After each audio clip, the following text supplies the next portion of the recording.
Welcome to the Rising Entrepreneurs Podcast, where we feature top founders and entrepreneurs and their journey. Now, let's get started with the show. Dr. Jeremy Weiss here, founder of InspiredInsider.com, where I talk with inspirational entrepreneurs and leaders. Today is no different. I have Mike Maddock. He has too many companies to mention, but I will mention them in the bio. So, Mike, before I formally introduce you, I always like to point out other episodes people should check out of the podcast. I had, this is in the kind of EO world, big thank you to Andrea Herrera, Amazing Edibles Gourmet Catering, She's for awesome. making sure that Mike and I met, even though we live very not so far from each other. We did an amazing episode together. Check that out. It was kind of in the midst of the pandemic, and she had pivoted and started a new business by experience during that time. So it was a really interesting interview to see her innovation and what she did. So check that out. Also, on the topic of EO, I had Vern Harnish on the show, author of Scaling Up, one of the original founders of EO. That was a really interesting episode. Anthony Standifer in EO Chicago, how to start a beauty brand. He's co-founder of M-Seed Group. And you'll like the Mike Maddock. I had Mark Beelan on. Mark Beelan started Search Lab Digital, but he talked about how EO was critical for him and the EO Accelerator Group, and he runs now, heads the Accelerator Group for EO. So that was a great one. And Rafi Arbel of Market JD talked about just online marketing strategies for law firms. So that and many more on InspiredInsider.com. And this episode is brought to you by Rise 25. At Rise 25, we help businesses give to and connect to their dream relationships and partnerships. And how do we do that? We do that by helping you run your podcast. We're an easy button for a company to launch and run a podcast.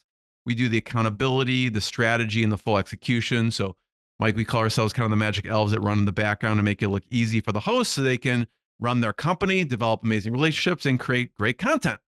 For me, and Mike, I know you're very much similar. The number one thing in my life is relationships. I'm always looking at ways to give to my best relationships. And I've found no better way over the past 15 years to profile the people and companies I most admire on this planet and share with the world what they're working on. So if you've thought about podcasting, you should. If you have questions, go to rise25.com or email us at support@rise25.com. I am super excited to introduce Mike Maddock. He's an entrepreneur, keynote speaker, best-selling author, CEO coach. He's got several companies, which we'll talk about. On the book front, Mike, Plan D, How to Dream, Drive, and Deliver, Lessons from the World's Most Successful Disruptors. I'm a terrible reader, so I was really excited to listen to this on Audible. Went to buy it, and it's not there. So hopefully it's somehow going to force you to create that. Also, free the Idea Monkey to focus on what matters most. He's also the founder of Flourish Advisory Boards, which we'll talk about, virtual CEO peer groups, McGuffin Creative Group, and the innovation consultancy Maddock Douglas. Over 25 is a fun fact. Well, Mike, over 25% of the Fortune 500 have trusted Mike Maddock and his team to help them envision and create new sources of growth. And Mike, thanks for joining me. Mostly my team, not me, but thank you, Jeremy. It's great to be here. And thank you too for mentioning Vern Harnish and Andrea Herrera, two great leaders who have made me a better leader. It's better than coffee in the morning. So thank you. Talk about that for a second. How have each of them made you a better leader? So I'll start with Vern. I mean, I met Vern probably 30 years ago. I remember this moment. I was at MIT and Vern was teaching, and think about like Psych 101 room, and there's this big whiteboard, and he drew a line and it said 2, 6, 8, 10, 20, 30, all the way up to 200. And he said, at 2 employees, this is going to be your problem. At 4 employees, this is going to be your problem. At 20 employees, at 50 employees, at 200 employees. And then he put the dry erase marker down and said, does anybody have any questions? And I was in a room with about 80 different entrepreneurs, and a young lady from California jumped up and said, oh my God, it's like you're my psychic, which I thought was amusing. But the lesson for me was that even though we all have what we think are really unique businesses, we share so many of the same business issues. And that was a huge learning for me because, I've been in boardrooms where the CEO of a company will say, well, tell me what you've done in the toilet paper industry. Like they want to know, or tell me your experience with B2B businesses. And Vern, one of the first lessons he taught me was that we have more in common than not as business owners. And that opened me up to listen and go looking for wisdom in the EO community. And it's been an amazing blessing for me. Andrea Herrera has a brain almost as big as her heart. And she's taught me that, love is the answer. She responds with love and care in moments when people really need it. She's just really good at that. So it's no small mistake that she owns a really good events company. She makes moments more magical, and she's perfectly engineered to do that as a human. We'll get into the timeline of your businesses, but I know when people write a book, they really pour their heart and soul, and it's a lot of work. So I'd love for you to talk about Plan D a little bit and some of the lessons from the world's most successful disruptors. Yeah, so Plan D is one of my favorite books because I essentially wrote it about my friends. So having been in business for a long time, I could the thread was, what are the superhero powers that give people the ability to pivot while other people are panicking? What is it about specifically entrepreneurs or entrepreneurial thinkers that under pressure they reinvent? They break things better, for the good of the whole. And so what I did was I had a list of tendencies after working in an innovation consulting firm, and I saw these people in companies that would just leave a wake, and I started to take notes, and then I reverse engineered those superhero powers back into friends that I had, like good friends who had used that that method to transform. So some of the things are frameworks. For example, I have friends that are just masters at using a framework. They have a model or a framework for everything. Mike McAllowitz is like that. Dan Heiritz is like that. So that's number one. I have noticed I've never met an incredibly successful business person that isn't either being chased by a ghost or chasing one. The question is, who's got who? Great disruptors are very aware of that that ghost, and that maybe it's a coach, maybe it's their English teacher, maybe it's their dad or mom that has them working harder, longer, faster. They won't give up. Purpose is a superhero power of a lot of disruptors. They're all about purpose. They refuse to play the role of the victim. They just won't play the victim. They're always in the creator mode. So those are some of the things that are covered in the book. But more importantly, it's how they do it. Like what are the methods they use when under pressure to disrupt things. Mike, there was one story I remember you telling. I don't know if you were at a board meeting or a meeting, and you went up to someone, I think it was you, and said, wow, you're so creative. Oh, yeah. The person said, I'm not. Can you talk about that? Yeah. That's Joe Kim. I worked with Joe for many years, and Joe is a wonderful guy. He now leads a creative firm. And we had this meeting, and he immediately began brainstorming and came up with dozens of ideas on the spot. And afterwards I said, Joe, you're the best ideator I think I've ever been with. That was amazing. And he's like, I suck at ideas, Mike. I was actually using a framework, which he showed me later. It's covered in the book. He was literally using an acronym to come up with another idea and another idea and another idea. And that was his go-to punch, because he realized on the spot he wasn't good at brainstorming. So he found a framework that helped him do that. What was something in that framework? So I'll give you a framework.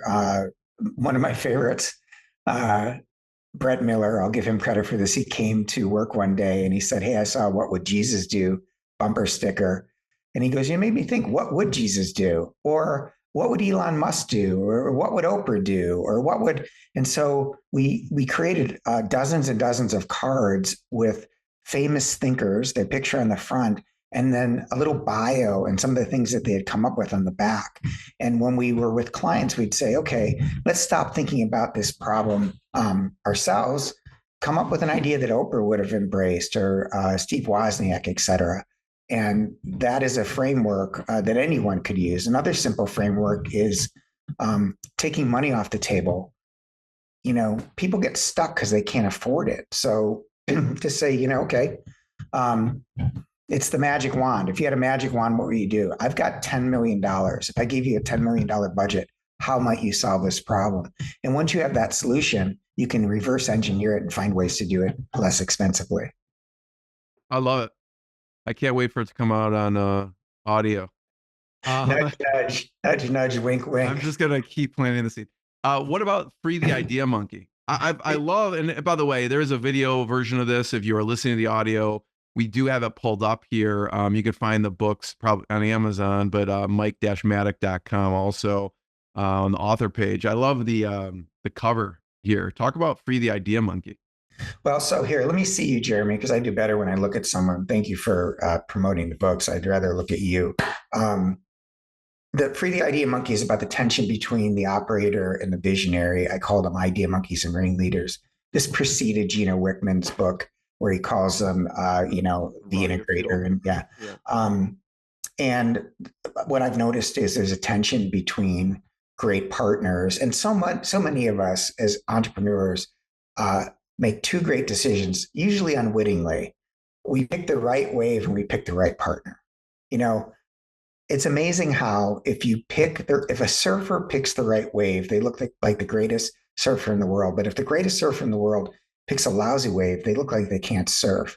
So picking a business trend that is the right wave is so important. And most of us get lucky if we pick the right wave. Same thing with partners. When you're just starting a business, it's so critical to pick the right partner. And some of us get lucky. Some of us pick, if you're a visionary, they pick a great operator. The thing is that we tend to pick people we like, that laugh at our jokes and think like us. So you wake up one morning, and like I did, and you're surrounded by a bunch of visionaries who are really good at starting things and really, really bad at finishing them. So that book, just after that book became a bestseller, I was in a room with a company that had gone from $5 to $20 million inside of 3 years. We thought we could do no wrong. And then we went to 18 million and 15 million and 12 million. And my hair was on fire. And we hired an outside coach who gave us the Colby test. And I was stunned and embarrassed to find that everyone on our team was a quick start except for our CFO. And so it was really that moment, incredibly humbling moment, that was the seed that started Flourish Advisory Boards. And the basic thesis there is the greatest teams surround themselves with people that see problems differently. And that's how they break through one plateau after another. So maybe we'll go in reverse order for a second and start with Flourish Advisory Boards.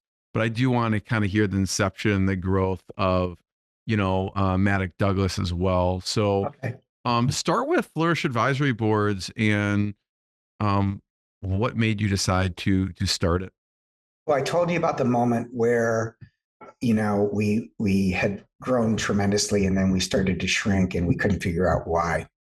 The reason why was because I had an incredible team of brilliant people that were great at pivoting and not so good at execution. And so Flourish is about and forums, EO, YPO, Vistage are so incredible, and they tend to be unintentional. So the thought was, what if you took the intimacy and the confidentiality of a forum, had a professional moderator, and tested members so that you had not a bunch of visionaries that laughed at your jokes, but an operator, a strategist, a rainmaker, a visionary, a tech futurist, and an orchestrator, along with an operator and a professional coach. And the thesis was that if people looked at your challenge and saw it differently, you'd be able to get unstuck more quickly. And that has turned out to be very true. So that's what Flourish is. It's a virtual group of CEOs or P&L owners that meet once a month, and they take on their toughest personal and business challenges together. And it's in the seeing the challenge differently where the breakthroughs happen. Who's a fit for Flourish Advisory Boards? Well, you have to be a curious learner. You have to be generous in terms of wanting to help others. You have to run a P&L. No victims. You need to be able to take an idea that, or a problem or a challenge, and put it on the ground. You can't complain that your boss, your dad, your mom won't let you do it. And then I have groups. One of my groups, the average revenue is about 600 million. I have another group, the average revenue is 5 million. I have a $20 million group. I have a $75 million group. So it's up to me to place you in a group that is in the same zip code as your revenue. And then there has to be a seat for you. If you're a strategist, there has to be a strategist seat available. So it's, in terms of a business model, it's pretty clunky, but once the members are together in a group, great things happen. Are there any stories that stick out from Flourish of a breakthrough? I know you can't share the company or person, but maybe a breakthrough someone had.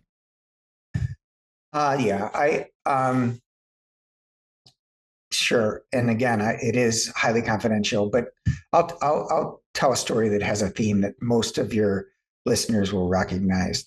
It's really difficult to scale heroics. And most companies are started by a visionary leader who carries the water. Like they inspire, they sell, they make everyone believe. People want to be around this person. And at some point, that what got you here won't get you there, as my friend Marshall Goldsmith says. And they have this wake-up moment where their go-to punch is no longer working. So there is a member that had grown a company to a couple $100 million. And I would say that they were able to do that. And all of a sudden, things stopped. That member, having the benefit of listening to an operator and a visionary and a rainmaker and a orchestrator all view his issues differently, decided to completely reorganize his board, hire a new COO, and replace himself as the president of his company. This last year, he doubled his EBITDA and added 200 million to his top line. Wow. So he had hit a plateau. Great leader, great company, but it's that plateau. Here, symptomatically, if you are showing up in your group and talking about the same problem over and over and over again, to the point where you're embarrassed to bring it up anymore, you are probably working on the wrong problem. And it's up to the group to see it differently than you do. And it has to be a group that you respect and love and are willing to learn from. And that's really, really hard. Your baby's ugly. Or maybe that's, my favorite innovator joke is, how many innovators does it take to change a light bulb? Does it have to be a light bulb? So.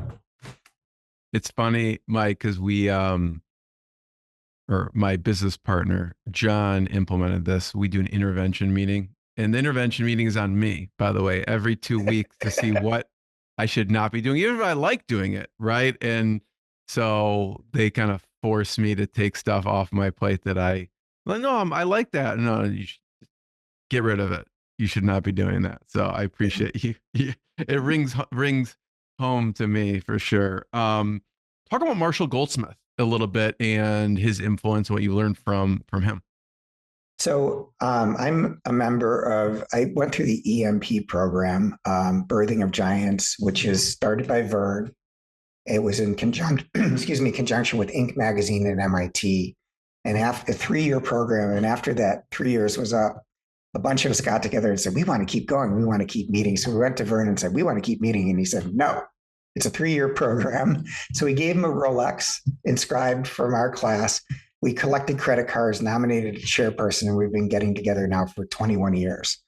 And I have chaired that conference 5 times. And one of the people that I asked to come speak to us was Marshall.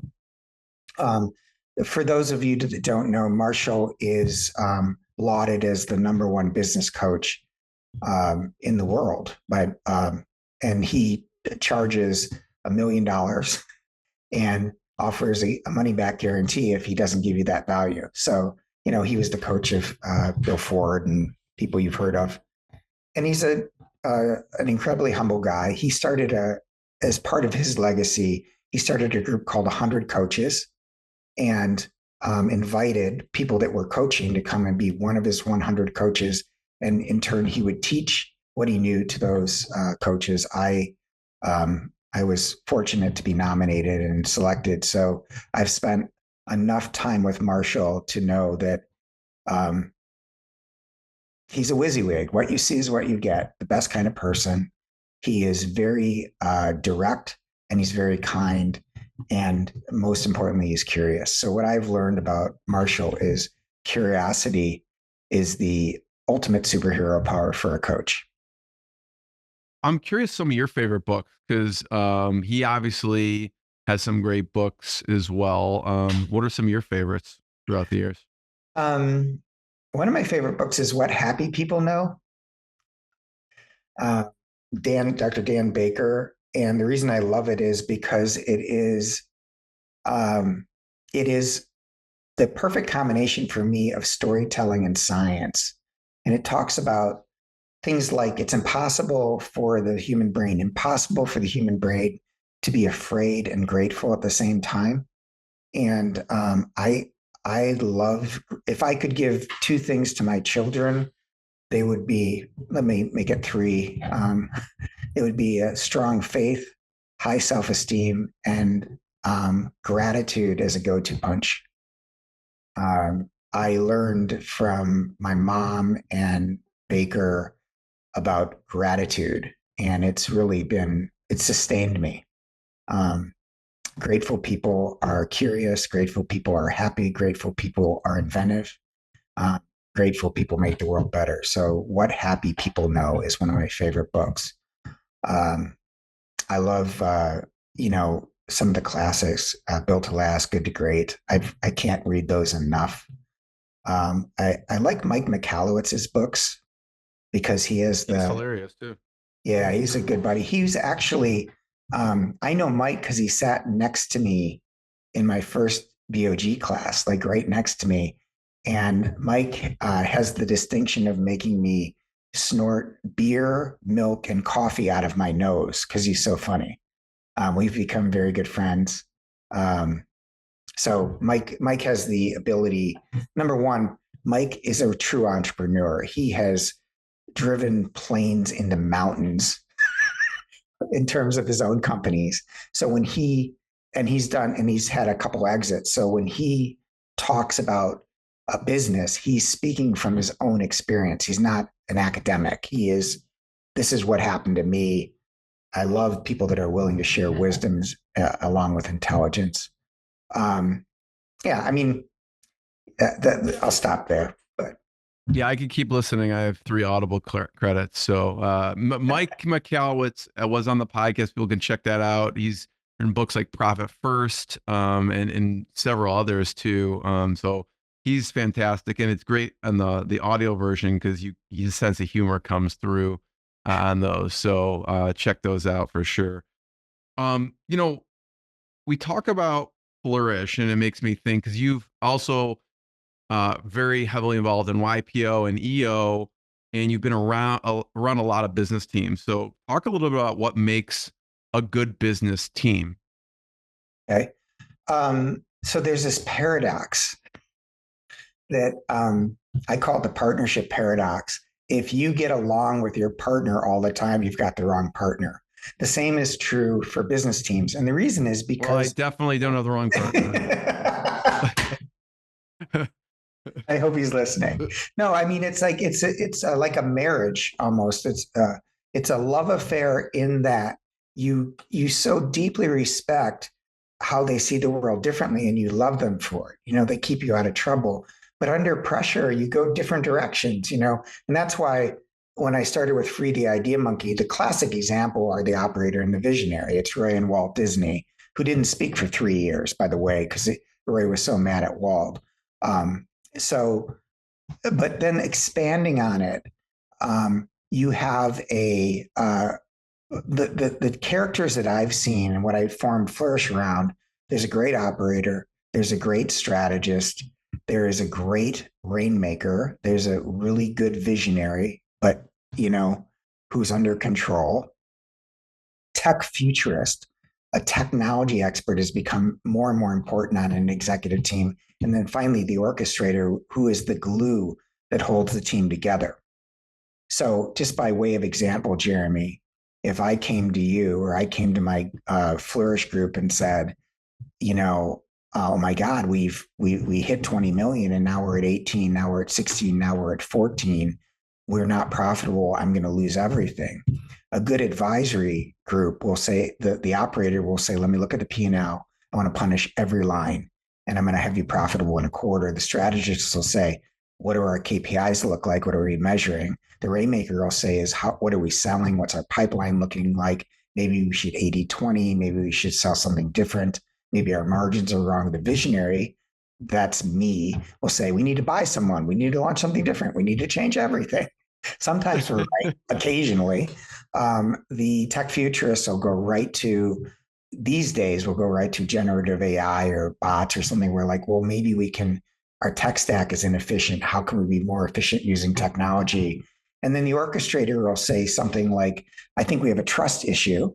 We're rescuing each other. We're not holding each other accountable because maybe we love each other too much. Until we work on that trust issue, we're never going to be profitable. The question is who's right? The answer is everybody at a different moment in time. But unless you have all those perspectives on your executive team, you can be a bunch of hammers looking for a nail. And that is what happened to me. I did it. I am responsible for surrounding myself with all these beautiful people who I loved and who were brilliant, who saw the world a lot like I did. We were hammers looking for a nail. Was that at Maddock Douglas or one of the peer groups? Maddock Douglas. That was at Maddock Douglas, yeah. And Maddock Douglas is responsible for that group of people has made such a huge impact in the world. I mean, billions and billions and billions of dollars of innovations that we helped our clients with. It spawned 3 different companies. Former Maddock Douglas people are chief creative officers all over the country. I mean, wonderfully brilliant people who I care deeply about and love. And I guess what I'm most proud of is people that have come through the Maddock Douglas sausage machine speak lovingly about it. Like it remains and was an incredibly great place to work, and flawed because of me as a leader. How about that? I'll take all the blame. It's funny because with what you just said leaves me a trail of questions and no answers, because I'm like, okay, that's really interesting. Okay, who's right? Right? You have the tech solution, you have the orchestrator solution, you have the visionary solution. So is there a scenario, because like I don't know who ends up making the decision of the CEO, but one of those where everyone comes up with something and, is there a scenario we could think of, okay, here's what people came up with, but we went in this direction. I know every scenario is different, but it's definitely, I love how you kind of lay out each of the people's thought process, and to them, it's all right. And it could be all right together. So, yeah. So the best answer I have for you is what we tell our clients to do. If you think about your own, your money, think about your finances. If I told you, Jeremy, put everything in Bitcoin, that would be irresponsible, but that's a visionary, oh man, it's all Bitcoin. You got to go Bitcoin. So if you think about how you handle your financial investments, if you have a good team, you can create a portfolio of experiments. And I lay this out in both Plan D, it's in Flirting with the Uninterested as well. There's a portfolio framework where X, Y axis, we know how to do it. We don't know how to do it. We know people want it. We don't know if people want it. So we know how to do it. We know people want it. That's evolutionary innovation. That's what operators do. We're just going to make what we did yesterday a little bit more efficient and profitable today. You have to do it. It should be a big part of what you're doing. But if that's all you're doing, you're going to go out of business because eventually your margins will shrink to nothing and you will be out pivoted. We don't know how to do it, but people are demanding it. Differentiation. That's where you lay some of you invest in that, and margins are higher. You're answering the needs of your current customers or consumers. And if you get really good at that and put just enough investment in it, you'll constantly be growing. I already mentioned, we don't know how to do it. We don't know if people want it. That's revolutionary. There's your Bitcoin. Maybe 5% of your investments should go in there. And then finally, where the entrepreneurs live, I know how to do it, but I don't know if anybody wants it. That's where you rapidly prototype and you just run experiments. And that's typically how entrepreneurs create Napster moments. A Napster moment is when someone with no business being in your business comes along and puts you out of business. And it's because they're moving much faster and running experiments more quickly than you're able to do. So with a highly functioning team that has 6 different lenses, you are equipped not only to have those ideas, but to have someone who will say, no. We have enough differentiation. We need to work on a little bit more fast fail or evolutionary innovation. Thanks for closing the loop on that a little bit. That's very helpful. Portfolio of experiments and having a diversified strategy in general. But you mentioned this. Why are some companies good at launching new products and some aren't? Okay. That's a whole nother podcast, but let me give you just a few thoughts. Sure. Number one, if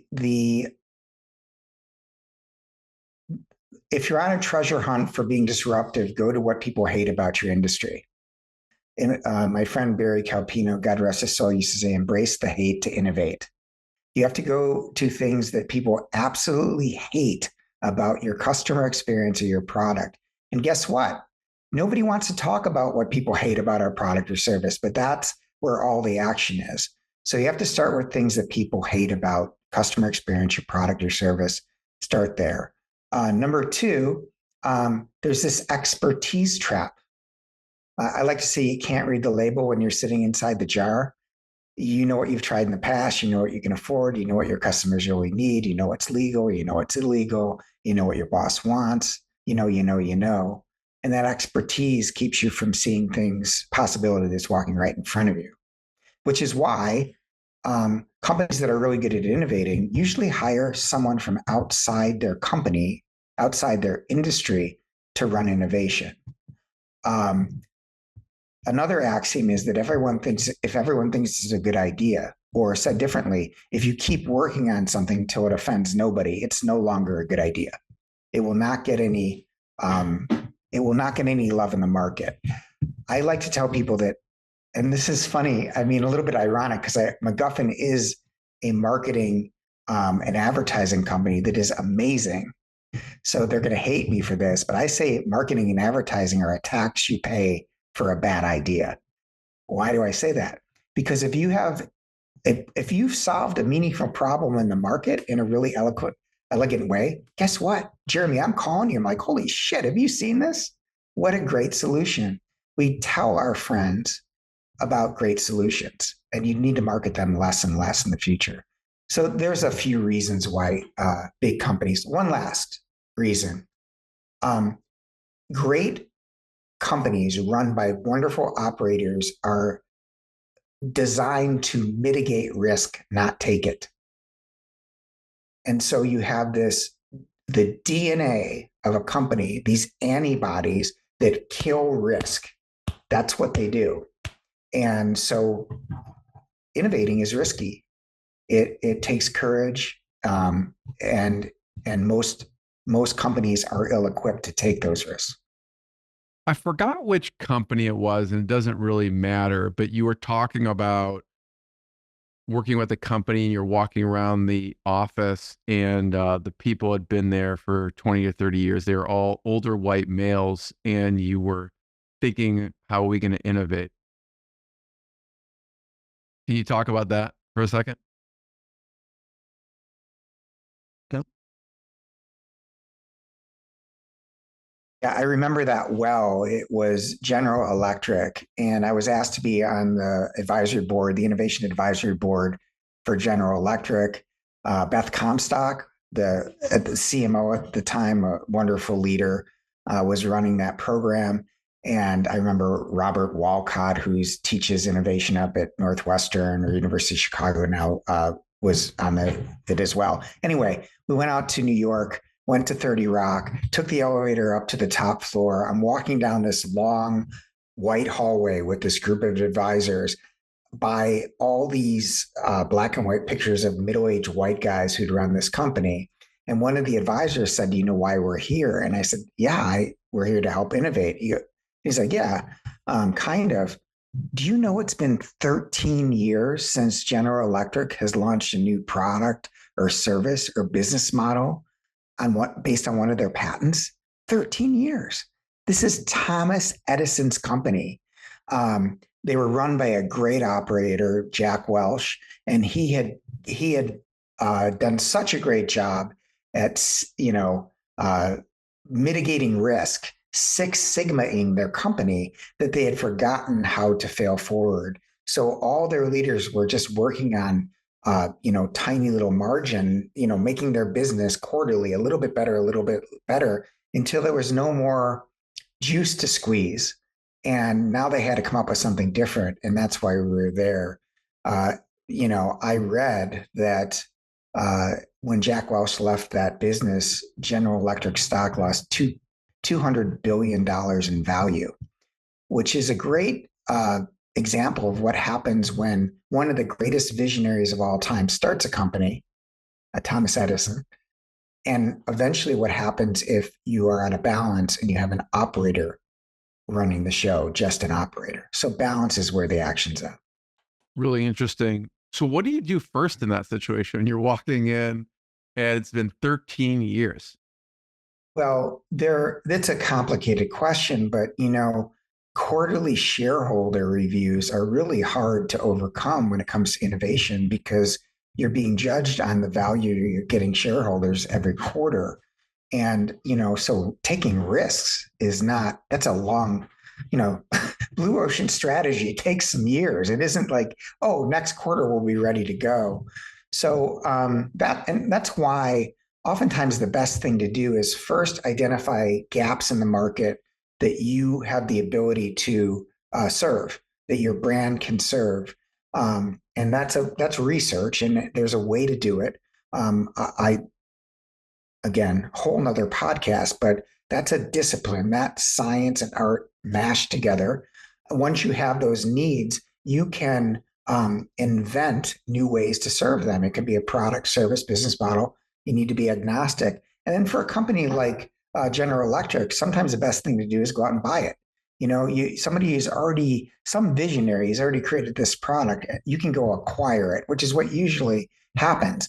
If you want to start an innovation practice in your company, I recommend making it a completely different department, making it a completely different P&L, giving it a real budget, a real leader who can be autonomous and tell you that your baby's ugly, take risks without impacting your bottom left quadrant of your portfolio. Yeah. Mike, I had one of the founding engineers at Mobileye. Mobileye helps fuel the autonomous vehicle. And they were like the only chip in the car besides Intel. So Intel was looking at buying them, and they ended up buying them. I think it was for like $15.3 billion. And they thought it was cheaper to buy them than to try and figure it out to do it themselves at that point. Yeah. And then the next step is, how do you not kill what made that brand special with your own mojo? Because, food is a great example. There are a lot of big food companies that buy these granola-y West Coast healthy brands, and then they just kill them by changing the ingredients, letting people know that now this is owned by us, and people don't want their food from a mass producer. Usually they change what happens is the operators come in and say, we can make this cheaper, faster, better. And they kill the very thing that was special about the product. So that's a whole nother conversation. And it's hard to do. There's three things we talked about before we hit record. I'm curious which one would be the best. We talked about a great story about telematics. We talked about Procter and Gamble and a patent in the billing expense in AT&T. Which one is your favorite? Let's do telematics. There's a Harvard professor, 1967, I believe, Theodore Levitt, who came up with the frame marketing myopia. And it is, he argued that if the railroad barons at the turn of the century had thought they were in a different business, they would own everything. Said differently, we tend to be myopic about the business we're in. And so if you are making rail cars, you're putting down railroad tracks across the country, you are negotiating for cheaper steel, cheaper engines, better laws around rail cars. You wake up one morning and you ask any employee, including the CEO, what business are you in? And they will say, we are in the railroad business.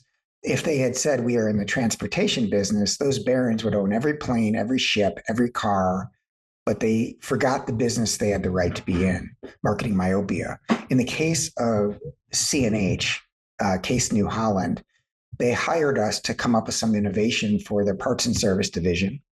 The first thing we did was we interviewed small, mid, large, and corporate farmers to figure out what itch they wanted to scratch. What was an open insight that needed solving? And just for a second, take a step back. So you have guys behind the counter who are selling oil and fan belts and things that make tractors run. And what we did was reframe the business they were in. What we heard from all those farmers was, look, man, all I want is my combine, my tractor, my fertilizer equipment to run when the sun is shining. And we came back to them and said, the business that they're really in is the farm efficiency business. All people care about is making them more efficient. That's the business you're in. And with that lens, we could start saying, okay, what are the ideas that makes farms more efficient? And it turns out to be telematics. Telematics are satellites that run tractors. Now, this is about a 10-year-old project, maybe 9. At the time, it wasn't happening really. But today, you can plant a seed, fertilize a seed, water a seed, and harvest a seed within a 1/4 inch without ever touching the steering wheel on your equipment. That is so, and you increase efficiency by like 14%. So imagine going to a guy that is used to selling motor oil and saying, hey, we want you to sell software.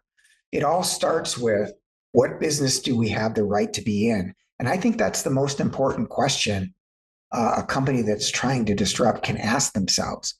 What business are we really in? What business do we have the right to be in? When you can answer that question, it unlocks possibility that you won't see. I love that. Yeah, thanks for sharing that. And so, Mike, I have one last question before I ask it. I just want to point people to your websites. It's mike-maddock.com. Mike does speak all over the place. And I know you've keynoted. I know you've also emceed conferences. You could check out maddockdouglas.com. You could check out flourishadvisoryboards.com. And I'm sure I'm missing 3 other companies that you MacGuffin Creative Group. Yes. My last question is, you talked a little bit about what you learned from Andrew Herrera, Vern Harnish, Marshall Goldsmith, and this interview wouldn't be complete in my mind without talking a little bit about what you learned from your wife. Yeah, thank you for that. So I'll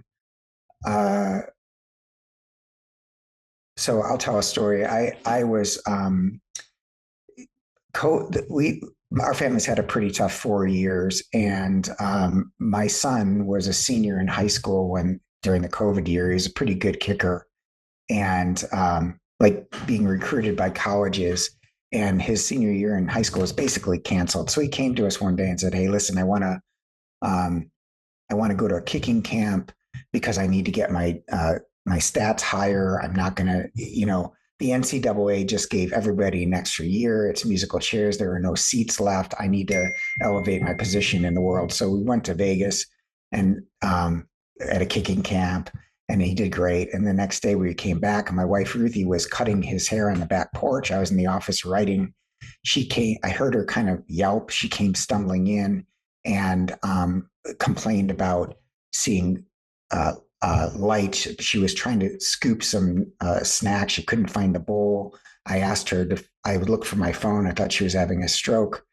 And I asked her to call my phone. She couldn't use her phone. So I rushed her to the hospital, went to the emergency room.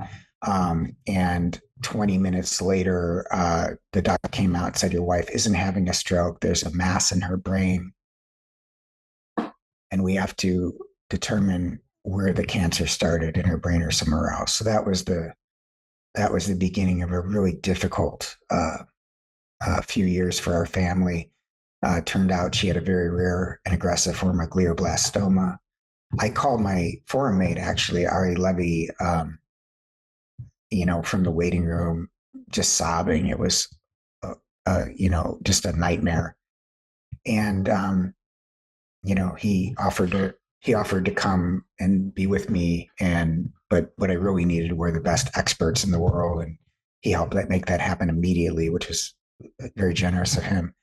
Anyway, it was such a privilege. My wife was a woman of incredible faith, and she was like a shining light. they were attracted to her joy. I guess I wrote an article, if you want to, all the lessons I learned from my life about gratitude and finding your tribe and not playing victim. I wrote about it in an Inc. article, which I think is worthy of reading. But the number one lesson, years ago, I saw Simon Sinek. We became friends. I had him come to Chicago a few times. And so I got, like every other entrepreneur, I'm like, what's my purpose? What's my why? What's my why? And I remember wordsmithing it and spending all this time coming up with the perfect words. And I went home and presented it to my wife. And she nodded and kind of put up with it. And she said, I think I know what my purpose is too. And I said, "What's that?" She said, "To love. I'm here to love people." And it was like this mic drop moment that I got to witness. I had the privilege of witnessing the last 17 months of her life, where under the harshest of circumstances, she was still able to demonstrate that love is the only thing that matters. And that's the lesson. I appreciate you, Mike, sharing that. I think I told you before we recorded, I was, doing research for this interview and walking through Costco, and people were probably wondering why I was tearing up as I was walking through the aisles, because I was listening to you talk about your wife. So please check out all of Mike's companies, check out that article he wrote. And Mike, I want to be the first one to thank you for sharing your journey with us. So thank you so much.